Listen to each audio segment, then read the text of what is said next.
हाँ बेटा, video number 5। Next topic ईंधन सेल के बाद संक्षारण, इस पार्ट का टॉपिक अगला। संक्षारण कोरिजन, इंग्लिश में कोरिजन कहते हैं बेटा, संक्षारण।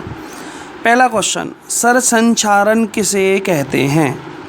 आंसर, किसी धातु का, क्रियाशील धातु का वायु, नमी, वायुमंडल में उपस्थित विभिन्न गैसें की उपस्थिति में धातु यौगिक में बदलने की प्रक्रिया संक्षारण कहलाती है।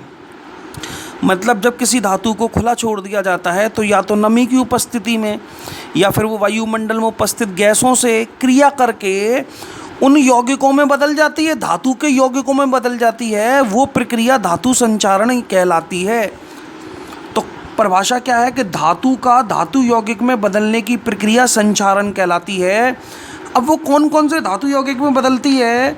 जैसे वायुमंडल में उपस्थित गैसों से क्रिया करके वो धातु के सल्फाइड बदल लेती है ना, धातु के सल्फाइड में, धातु के कार्बोनेट में, धातु के ऑक्साइड में, धातु नाइट्रेट में, धातु सल्फाइड में बदल जाती हैं। ये धातु के यौगिक हैं। तो धातु का इनके यौगिकों में बदलने की प्रक्रिया ये संक्षारण कहलाती है। संक्षारण एक ऊष्माक्षेपी प्रक्रम है बेटा।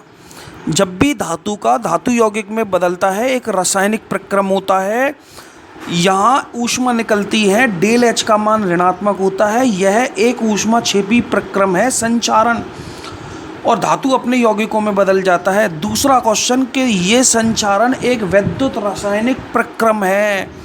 संक्षारण जब भी होता है ना तो उस लोहे की सतह पर, जैसे उदाहरण पढ़ाऊंगा मैं आपको, है ना। अब इसका इन्वर्स कर दिया जाए कि धातु यौगिक का धातु में बदलना, ये धातु निष्कर्षण कहलाता है।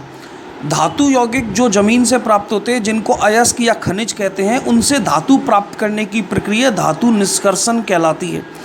तो एक दूसरे की अपोजिट प्रक्रिया है, धातु का धातु यौगिक में बदलना, धातु यौगिक का वापस धातु में बदलना, एक ऊष्माक्षेपी एक ऊष्माशोषी। संक्षारण, धातु निष्कर्षण, धातु यौगिक कौन कौन से आपके सामने, ठीक है। वायुमंडल में उपस्थित नमी है, गैसें हैं, उनसे क्रिया करके धातु यौगिकों में बदल जाती है।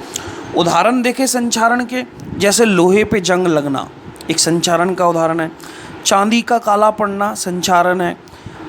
जो तांबा होता है उसकी सतह का हरा हो जाना, तांबा जो होता है आपने देखा होगा यूज़ करते करते उसकी सतह हरे हो जाती है, तो वो एक संक्षारण ही तो है। धातुओं की चमक का मलिन होना, गायब होना, धातुओं की चमक का हटना, क्योंकि धातुओं पर नमी, धातुएं जो होती है नमी या गैसों से क्रिया कर लेती हैं, जिससे उनकी सतह पर कई यौगिकों का निर्माण हो जाता है। तो ये संक्षारण के उदाहरण हैं बेटा, है ना। तो संक्षारण के मैंने उदाहरण पढ़ा दिया आपको, संक्षारण किसे कहते हैं वो समझा दिया मैंने आपको, कैसा प्रक्रम है वो समझा दिया। हमारे सिलेबस में एक ही टॉपिक है, वो है लोहे पर जंग लगना। ये संक्षारण का उदाहरण दिया है, इसके बारे में अपन समझते हैं। लोहे पे जंग लगना कैसे लगता है, लोहे पे जंग, है ना, इसको समझते हैं। ये देखिए, ये आपके सामने है, रस्टिंग ऑफ आयरन, लोहे पे जंग लगना, इसके बारे में अपन डिस्कस करते हैं। लोहे पे कैसे जंग लगता है ये समझाता हूँ। ये एक लोहे का टुकड़ा है, ये लोहे का टुकड़ा पूरा, ये उसका खुरदरा भाग, लोहे का टुकड़ा जो ऊपर से छिला हुआ है खुरदरा है, बाकी अंदर से लोहा है, ऊपर से खुरदरा भाग। जब बरसात आई, नमी आई, जहाँ नमी ज़्यादा होती है, बरसात ज़्यादा होती है, लवणीय जल होता है, खारा जल होता है, उस स्थिति में इस लोहे के खुरदरे भाग पर पानी की बूंद आकर रुक जाती है। जब लोहे पर पानी की बूंद आकर रुक जाती है तो लोहे पर जंग लगता है, और जंग लगने की प्रक्रिया जब एक बार चालू हो जाती है तो लोहे के एक सिरे से स्टार्ट होता है और दूसरे सिरे पर ख़त्म होता है। मतलब पूरे लोहे पर जंग लगेगा, एक सिरे से स्टार्ट होकर दूसरे सिरे पर ख़त्म होता है लोहे पर, इस तरह की प्रक्रिया होती है। ये लोहे का टुकड़ा है, ये उसका खुरदरा भाग है, ये खुरदरा भाग कैथोड की तरह काम कर रहा है। ये लोहे का अंदरूनी भाग है, ये लोहे का अंदरूनी भाग एनोड की तरह काम कर रहा है। ये पानी की बूंद लोहे पर आकर रुक गई है। ये वायुमंडल में बादल है, एटमॉस्फेयर है, वायुमंडल है। इस वायुमंडल में CO2 गैस है। ये CO2 गैस इस H2O की बूंद से क्रिया कर रहा है। ये CO2 ने H2O से क्रिया करके H2CO3 बना लिया। ये H2CO3 एक विद्युत अपघट्ट की तरह काम करता है। विद्युत अपघट्ट वो होते हैं जो अपने आयनों में टूट जाते हैं। ये इस तरह से विघटित हो जाता है, टूट जाता है। तो आपने देखा कि लोहे पर जब जंग लगता है, लोहे की सतह पर एक विद्युत रासायनिक सेल का निर्माण हो जाता है। एनोड हो गया, कैथोड हो गया, विद्युत अपघट्ट हो गया। अर्थात लोहे पर जंग लगने की प्रक्रिया एक वैद्युत रासायनिक प्रक्रम होता है। 2019 का क्वेश्चन है ये। लोहे पर जंग लगने की प्रक्रिया एक वैद्युत रासायनिक प्रक्रम है, समझाइए। 2019 तो मैं जो बोल रहा हूँ वो आपको बोलना है कि ये अंदरूनी भाग एनोड, ये खुरदरा भाग कैथोड और ये विद्युत अपघट्ट की तरह काम करता है। अब कैसे जंग लगता है, इसकी क्रियाविधि देखें किस तरह से। ये चित्र समझ में आ गया आपके, क्या होता है, किस तरह से जंग का सूत्र, किस तरह से क्रियाविधि। एनोड पर कैथोड पर, ये देखो एनोड पर ये अंदरूनी भाग एनोड है। Fe ने Fe+2+ 4 इलेक्ट्रॉन, एक Fe एक इलेक्ट्रॉन त्याग, 2 इलेक्ट्रॉन त्यागता है। 2 Fe ने 4 इलेक्ट्रॉन त्यागे, 2Fe+2 का निर्माण हो गया। ये एनोड अंदरूनी भाग, लोहे के अंदरूनी भाग में ये क्रिया हो रही है। ये एनोड की तरह काम कर रहा है। बैलेंस करने के लिए मैंने इसको 2, 2 और 4 लगाए। यूँ मत सोचना कि 2 क्यों है, तो मैं 10 भी लगा सकता हूँ। संतुलित करने के लिए इसको मैंने ऐसे करा है। इलेक्ट्रॉन त्याग दिया, ऑक्सीडेशन हो गया एनोड पर, ये अंदरूनी भाग। जैसे ही इलेक्ट्रॉन त्यागे, ये इलेक्ट्रॉन ऊपर जाएंगे कैथोड पर और ये Fe2+, ये धनायन और ये इलेक्ट्रॉन इस अंदरूनी भाग से खुरदरे भाग की तरफ गमन करेंगे, कैथोड की तरफ गमन करेंगे। कैथोड पर देखिए 4H+, ये विद्युत अपघट्ट से आए। 4 इलेक्ट्रॉन एनोड पर त्यागे गए। ऑक्सीजन पहले से ही उपस्थित है। पानी की बूंद जिसमें क्या घुला रहता है, O2, ये पहले से ही उपस्थित है। 4H+ विद्युत अपघट्ट ये इसकी सतह पर बन गया है।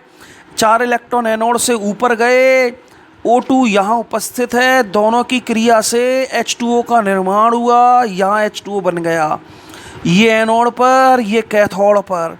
अब दोनों को मिला दो तो कुल सेल अभिक्रिया, 4 इलेक्ट्रॉन से 4 इलेक्ट्रॉन कैंसिल, 2Fe आपके सामने है, प्लस 4H+ ये रहे, प्लस O2 ये रहा, 2Fe+2 ये रहा, प्लस 2H2O ये रहा।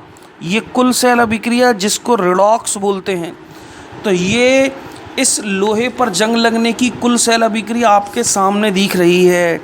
एनोड पर, कैथोड पर कुल सेल अभिक्रिया, ठीक है। अब लोहे पर जंग कैसे लगा वो समझाता हूँ। बेटा ये Fe+2 जो है वो इस कैथोड की तरफ भागते हैं। यहाँ Fe2+ कैथोड की तरफ गया, यहाँ इनके पास ऑक्सीजन है, तो ये फेरस आयन इस ऑक्सीजन की उपस्थिति में ऑक्सीकृत हो जाएगा और फेरिक में चेंज हो जाएगा। ये Fe2+ फेरस, ये वायुमंडल में उपस्थित ऑक्सीजन, प्लस 2H2O पानी उपस्थित है ही यहाँ। ये फेरस ऑक्सीजन की उपस्थिति में फेरिक ऑक्साइड में चेंज हो गया। यहाँ फेरिक ऑक्साइड का निर्माण हुआ। फेरस नीचे से ऊपर गए, ऑक्सीजन की उपस्थिति में ऑक्सीकृत होकर फेरिक ऑक्साइड में चेंज हो गए, प्लस 4H+ बन गए, 2 दूनी के 4। ये फेरिक ऑक्साइड, यहाँ पानी की बूंद पहले से ही है, XH2O से क्रिया करके एक क्रिस्टलन जल Fe2O3.XH2O ये प्लस है। ये फेरिक ऑक्साइड ये पानी की बूंद से क्रिया करके क्रिस्टलन जल Fe2O3.XH2O बनाती है। इसको जंग या रस्ट कहते हैं। यही जंग का सूत्र है। 1 नंबर का क्वेश्चन आएगा। जंग या रस्ट का सूत्र क्या है? Fe2O3.XH2O, मेनली ये 3H2O होता है तो भी सही है। Fe2O3.3H2O है ना, ये आ जाए चाहिए आ जाए, एक ही बात है। ये जंग का सूत्र है। लाल भूरा पाउडर होता है, लाल रंग का भूरे रंग का पाउडर होता है। देखा होगा जंग, आप लगाओ किसी लोहे जंग लगे हुए लोहे पर हाथ लगाओ, आपका हाथ गीला गीला हो जाएगा क्योंकि उसके अंदर पानी की बूंदें होती हैं, लाल भूरे रंग का पाउडर होता है फेरिक ऑक्साइड बनने के कारण। ये इस तरह से लोहे पर जंग लगता है। ये लोहे पर जंग लगने की प्रक्रिया, इसको लोहे का संक्षारण कहते हैं। ये एक वैद्युत रासायनिक प्रक्रिया है जिसमें लोहे पर एक छोटे से वैद्युत रासायनिक सेल का निर्माण होता है, इसलिए इसको वैद्युत रासायनिक प्रक्रिया कहा जाता है। एनोड, कैथोड और विद्युत अपघट तीनों यहाँ उपस्थित होते हैं। ठीक है बेटा, इसके बाद नेक्स्ट वीडियो में